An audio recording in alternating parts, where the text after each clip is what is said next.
তোকে আমাদের কাছে টেনে আনবে।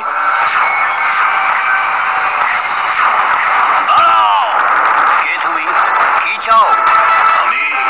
আমি রত্নাকর, আর আমি এক্ষুনি তোমাদের হত্যা করে তোমাদের বস্ত্র লুট করব।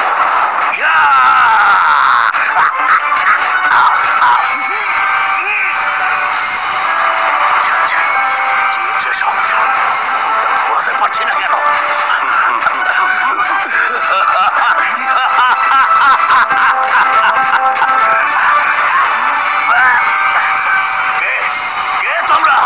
তুমি কি জানো যে 100 শত্রু মারলে যে পাপ হয়, একটি গরু হত্যা করলে তার সমান পাপ হয়। আবার 100 গরু মারলে যে পাপ হয়, একজন নারী হত্যা করলে ঠিক সেই পরিমাণ পাপ হয়। এসব আপনি আমাকে কেন বলছেন? দাঁড়াও বৎস, এখনো আমার কথা শেষ হয়নি। 100 নারীকে হত্যা করলে যে পরিমাণ পাপ হয়, একজন ব্রাহ্মণ হত্যা করলে সেই একই পাপ হয়।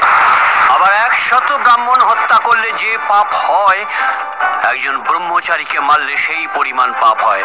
আর সন্ন্যাসী হত্যার পাপ তো পরিমাপযোগ্যই নয়।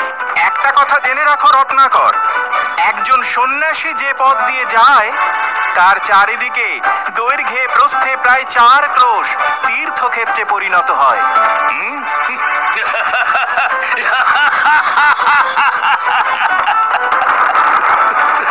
দুটো সামান্য সন্ন্যাসীকে হত্যা করার জন্য এত পাপ পুণ্যের হিসেব দিচ্ছ তোমরা? আমি যতজন সন্ন্যাসীকে হত্যা করেছি তত অব্দি তো আমি গুনতেও শিখিনি।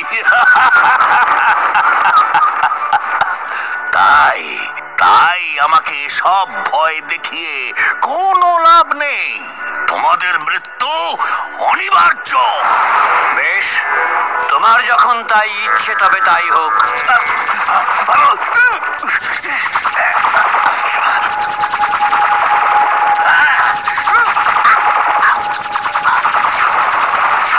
নাও, চালাও দেখি তোমার এই মুগুর। নারায়ণ নারায়ণ, এ আপনি কি করলেন প্রভু? মরতে প্রস্তুত হও। দাঁড়াও রত্নাকর, তুমি মহাপাতক হতে পারো, কিন্তু আমরা তো তা নই। তাই আমরা চাই না আমাদের মৃত্যু কারোর জন্য কোনো ক্ষতির কারণ হোক। আর সেই পাপ আমাদের শুদ্ধাচারী জীবনকে মৃত্যুর পরে কালিমালিপ্ত করুক। তোমরা বন্ধনহীন সন্ন্যাসী, তোমরা মারা গেলে কারো কি ক্ষতিবৃদ্ধি হবে? তোমরা শুধু আমার সময় নষ্ট করছো। ক্ষতি হবে।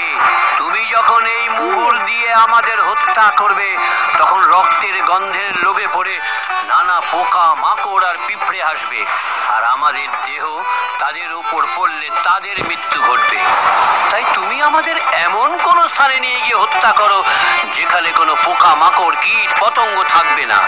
বাবা, তোমরা পাপ পুণ্য নিয়ে এত ভাবো কেন? তুমি ভাবো না? কখনো ভেবে দেখেছো এই যে তোমার পর্বত প্রমাণ পাপ, তার দায়ভার কে নেবে? কেন কেন আমার পরিবারের সদস্যরা নেবে? এই দস্যুবৃত্তি থেকে আমি শুধু নিজের নয়, আমার পরিবারেরও প্রতিপালন করি। বেশ বেশ, তুমি বরং ঘরে যাও, আর গিয়ে তাদের মুখ থেকে নিশ্চিতভাবে জেনে এসো কে কে তোমার এই পাপ কর্মের দায় নিতে রাজি। আমরা এখানেই অপেক্ষা করছি। আমি চলে যেতেই যদি তোমরা পালিয়ে যাও? নারায়ণ নারায়ণ, আমাদের যাওয়ার হলে তোমার ক্ষমতা ছিল না আমাদের আটকে রাখার। প্রভু যদি তোমার মুগুরকে বাধা দিতে পারেন, তবে তোমাকেও বাধা দিতে পারেন। কিন্তু কিন্তু তবু কোনো কিন্তু নয় রত্নাকর, তুমি যাও, আমরা এখানে অপেক্ষা করছি। বেশ, আমি যাচ্ছি, আর খুব তাড়াতাড়ি তোমাদের প্রশ্নের উত্তর নিয়ে ফিরে আসছি।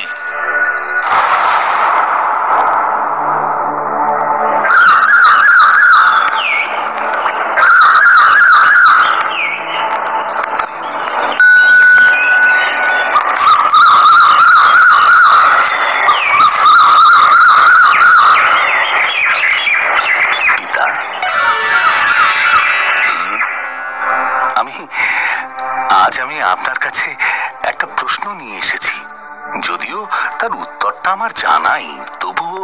প্রশ্ন? কি প্রশ্ন?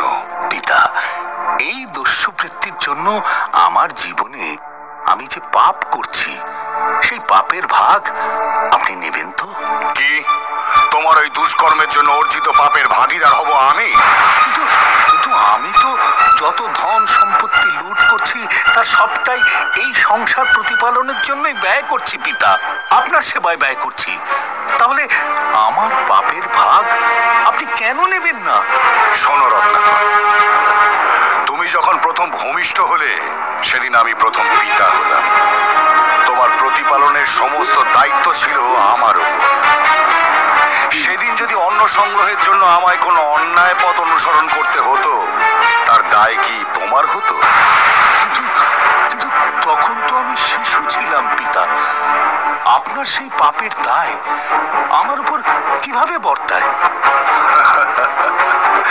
তুমি বোধহয় ভুলে যাচ্ছ পুত্র, শাস্ত্রে বলে বার্ধক্য হলো মানুষের জীবনের দ্বিতীয় শৈশব। আর এই শেষ বয়সে পৌঁছে আমি তোমার কাছে পুত্রের সমান, আর সেই একই যুক্তিতে তুমি আমার পিতার সমান। তাই আমার প্রতিপালনের ভার এখন তোমার। আর সেই অন্ন সংস্থানের জন্য তোমায় যদি কোনো পাপ করতে হয়, তার দায়িত্ব সম্পূর্ণরূপে তোমার। তার মানে আমার পাপের ভাগ আপনার নয়? না পুত্র, কখনোই নয়।